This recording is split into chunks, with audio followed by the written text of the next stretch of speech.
Қайырлы түн, қадірлі достар. Бүгінгі бір тақырып қоғамда өте дау туғызып отырған мәселе. Бұл жаңағы оқушы жас қыз балалардың жаңағыдай хиджаб киюі, не жаңағыдай оранып жүруі. Бұл өзі ежелден дінде бар нәрсе. Оны мен сіздерге оның тарихына кішкене тоқтала кетейін. Негізі бұл сонау діндердің ең бастауында пұтқа табынушылардың заманында негізінде Астрата деген әйел құдайға табынушылықтың бір түрі болған. Сол жаңағы еркек пен әйелдер тоғай ішіне жиналып, сол жерде жаңағындай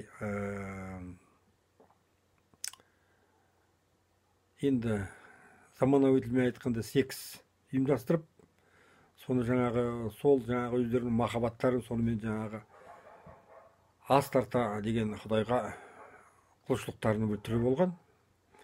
Соған баратын әйелдердің барлығы жамылып жүрген.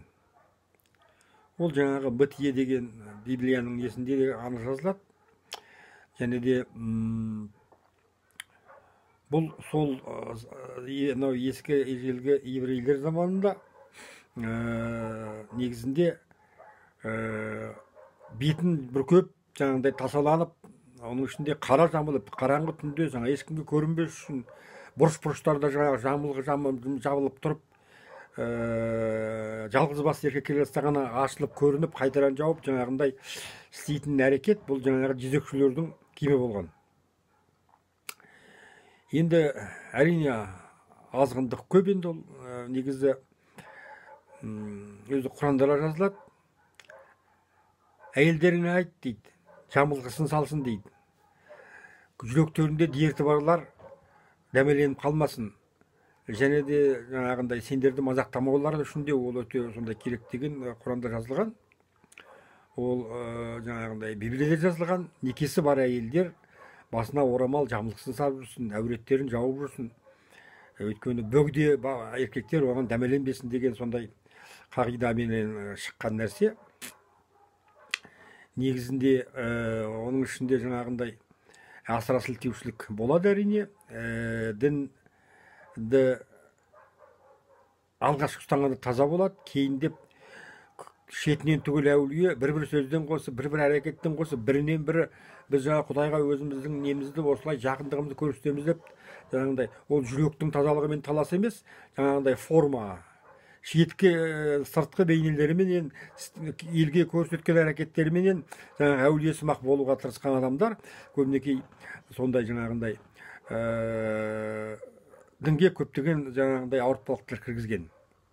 Ендігі жерде мен сіздерге айтайын дегенім, жаңағындай хиджаб мәселесі қазіргі уақытта өте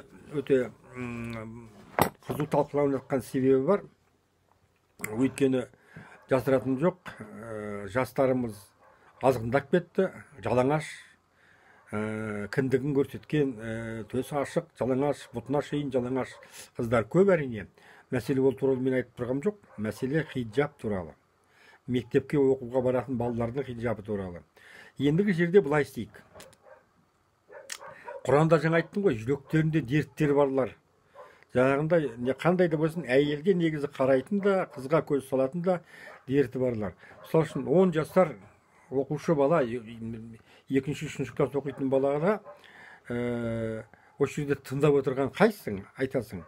Ол хиджаб кию керек деп. Айтыңдар. Айтыңдар ғой, мен де айтайын ше. Мен мысалы үшін ол 10 жасар қыз баладан әурет көріп тұрғам жоқ. Сен оның әуретін қайдан көріп қойдың? Демек, сенің жүрегің, осы тыңдап отырған адам, сенің жүрегіңде дертің бар. Сондықтан да жаңағы хиджабты қолдап отырған, 10 жасар бала хиджабты кисін деп отырған сен, значит 10 жасар балаға көз саласың өзің. Оның әуретін байқап жүрсің. Сондықтан оны жабыңдар дейсің. Көзіңді жап бірінші. Өзіңді жап бірінші. Мен мысалы үшін сізге айтайын, 10 жасар баланы мен әурет көріп тұрғам жоқ. қыз бала бүлдіршіндей құлпырған даланың бір гүлі жүрген. Сондықтан дағы дертті өздеріңмен іздеңдер. Ол бірінші мәселе. Екіншіден, негізі біздің қазақта 13-ге шейін қыздарды қыз бала деп айтқан. Қыз деп айтпаған. Ұл бала, қыз бала.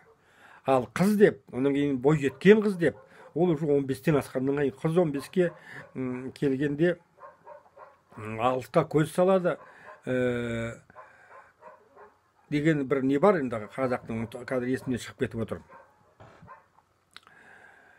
Қарайғынға көз салады деген жаңағы.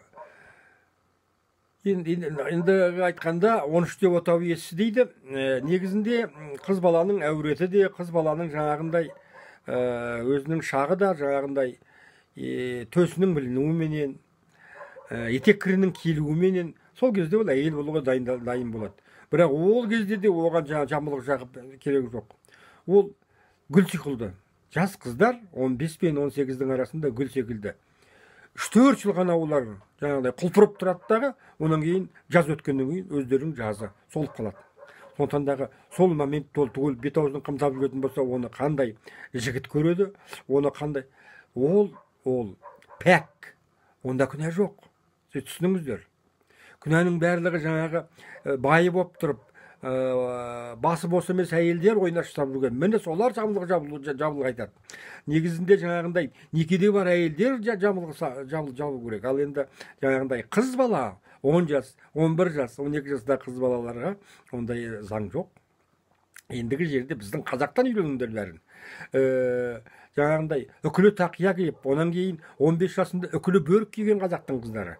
Бетін бәрін әуретін жаппаған. Әуретін болғанда бетінде әурет дейсіңдер ғой сендер. Әрине төсі, балтыры ол міндетті түрде жабық. Қыз болсын, әйел болсын. Сондықтан да қайда айналып келейін, мен сіздерге айтып отырғаным әңгіме хиджаб туралы болып тұр. Ендігі жерде мысал үшін мынау қыз балалардың мектепке барусындағы дау қатты туындап жатқан мәселенің біреуі.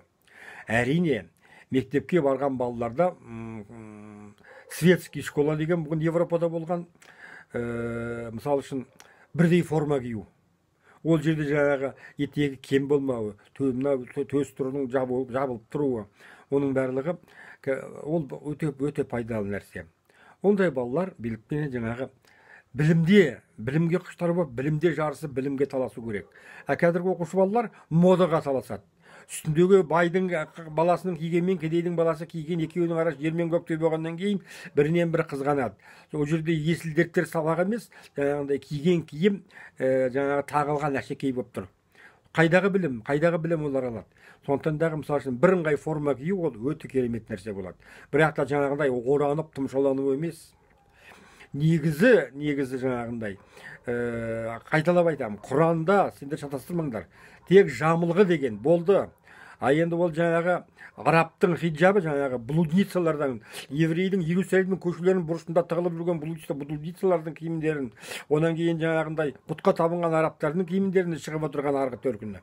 Біздің қазақта ондай жоқ. Біздің қазақта бірден бір жаңағындай не хиджаб, не паража кимеген. Жаулы жамылған. Тұрмысқа шыққаннан кейін, әйел болғанында, әуретін біреу пайдаланып, уже ашық түрде некесі қиылғанында, ендігі жерде басқа бір сұм еркектер жаңағындай көз салып отырған, солардың көзі арамдыққа бойламасын деп, көз салмасын деп жаңағындай сол үшін ғана етілген нәрсе, ендігі жерде оны жас балаларға, қыз балаларға ешқандай да қатысы жоқ. Бұл жерде мен сендерге ашық айтамын.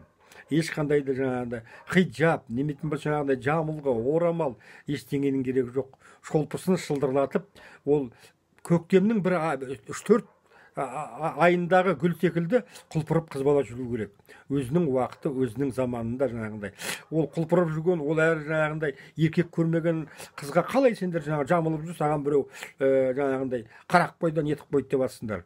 Ол бұқа көзін сүзбесе, тайынша көзін сүзбесе, бұқа жібін үзбейді деген мәселе бар ғой. Ол сондай жаңағы біріншіден жамылған өздерің әйелдеріңе салыңдар. Түсіндің бе? Басқа ешкімнің көзіне түспесін. Соны сақтаңдар. Ал қыз балаларды сақтап керек жоқ. Оларды сақтайтын өзі жаңағындай орта бар, мектеп бар деген секілді. А ендігі жерде әрине ол жаңа бұзылып кеткен қыз болатын болса, оны жүз хижапқа жамыл, ол сол хижаптың арасында тұрып жаңағы өзінің істейтін нәрсесін істейді. Сондықтан да бұл жерде дау тумау керек қоғамда. Қоғам ақымақ болмау керек. Негізінде қазақ қоғамында жаңағы қазақтың өз менталитеті, өз әдет ғұрпы, дәстүрі, салты бар, киімі бар деген секілді, соның бәрін пайдалану керек. Және де ол өзі жарасымды біздің қазақтың тегіне дәл табылған нәрселер болып келеді.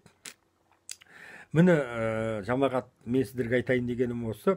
Негізінде жаңағындай қайталап айтам, қыз балаға ешқандай жамылғының керегі жоқ. Әрине шолтиып толтиып жүрмейді, бірақ та жамылғының керегі жоқ. Жамылғы, қайталап айтам, некеге, әуретке, еркек адамның жаңағындай қызықшылығына жараған әйелдерге ғана нетіледі, қыздарға да емес әрбірінен кейін. Сондықтан дағы бұл жөнінде талас болмау керек.